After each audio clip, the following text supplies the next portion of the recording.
So the problem that I have is this problem right here, and basically the goal is to find the radius of convergence and the interval convergence. So we can start by doing this by looking at the ratio test. And the ratio test states that if you have a sequence A of n, the first condition is if the limit as n goes to infinity of a of n plus 1 over a of n equals L is just some number, is less than 1, then the series converges absolutely, which basically means that it converges because it has absolute values right here, so it'll basically converge at any number.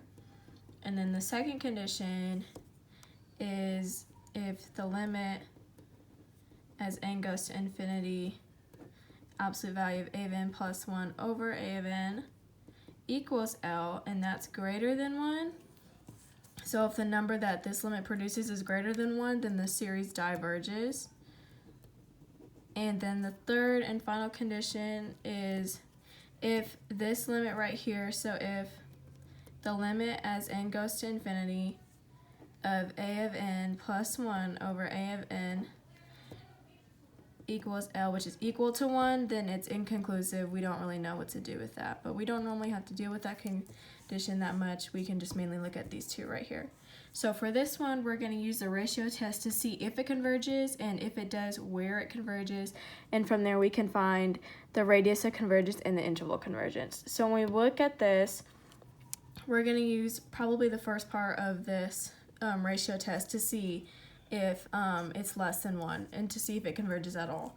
So we can set this up as the limit as n goes to infinity of the absolute value, I'm just going to rewrite it up here, plus 1 over a of n, and close the absolute value equals the limit as n goes to infinity. And then basically what we're going to do is just take this equation, this notation over here, and add 1. So it's going to be the absolute value of parentheses n plus 1 to the n plus 1 x to the n plus 1 over n to the n x to the n, basically just repeating the setup with this right here. And then we're going to close absolute value, and then we can rewrite this as the limit as n goes to infinity of n plus 1 to the n times n plus 1 x to the n times x all over n to the n x to the n, close absolute values.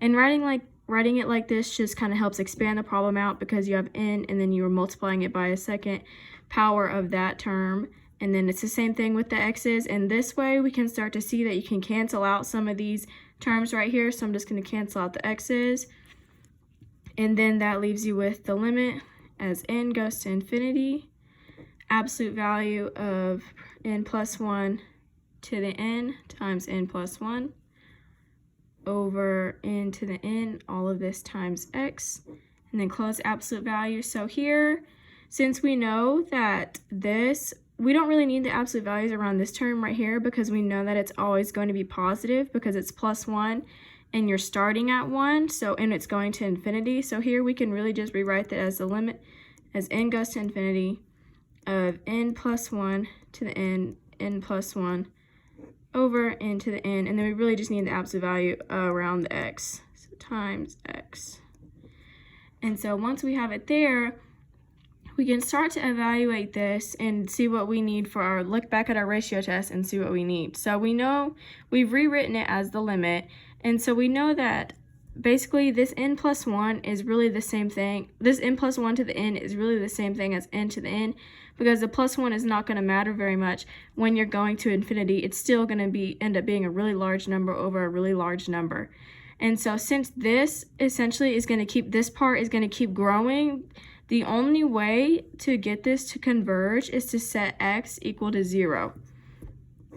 So x equal to 0, because if x is anything greater than 0, then this limit is going to diverge because it will just keep growing and there won't be anything to bring it back down to bound the equation.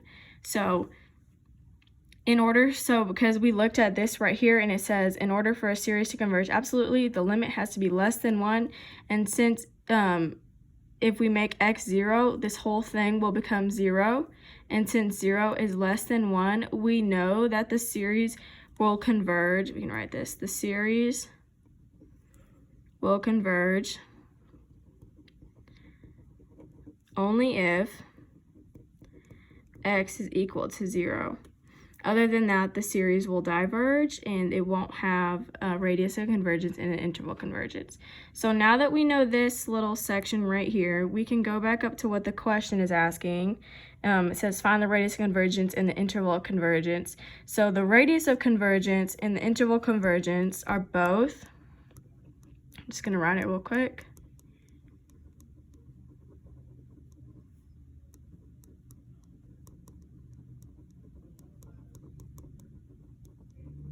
So our radius of convergence and our interval of convergence are both going to be 0. So the radius of convergence is going to be 0 and the interval of convergence is going to be 0 to 0. So if we plotted this on a number line, -1, 1, and -1, 0, 0, and then 1. And then this would just be a point right here.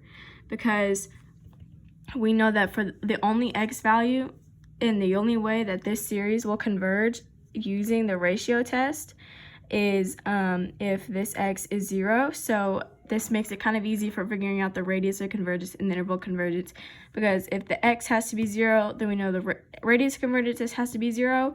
And since 0 is the only condition at which this series will converge, then we know it's going to be the only interval on which it can converge.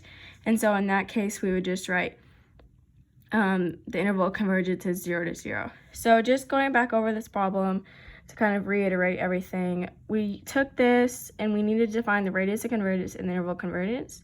So to do this, we used the ratio test, which basically says if you have a series a of n, or a sequence a of n, excuse me, if the limit as n goes to infinity of a of n plus 1 over a of n equals L, which is just some number if there is a limit, and if that number is less than 1, the series will converge absolutely. The second condition was if the limit as n approaches infinity of absolute value of a of n plus 1 over a of n equals L, again, some number is greater than 1, we know that's going to diverge.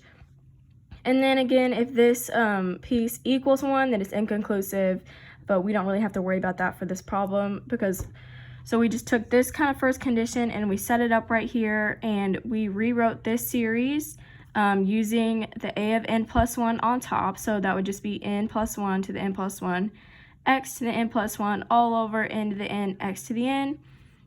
We expanded this out a little bit by expanding this block up here to be n plus 1 to the n times n plus 1, and then this block right here to be x to the n times x. This way we could see that there were some factors that could cancel out pretty easily and help us solve the limit more. So then we rewrote it as the limit as n goes to infinity of n plus 1 to the n times n plus 1 over n to the n times x.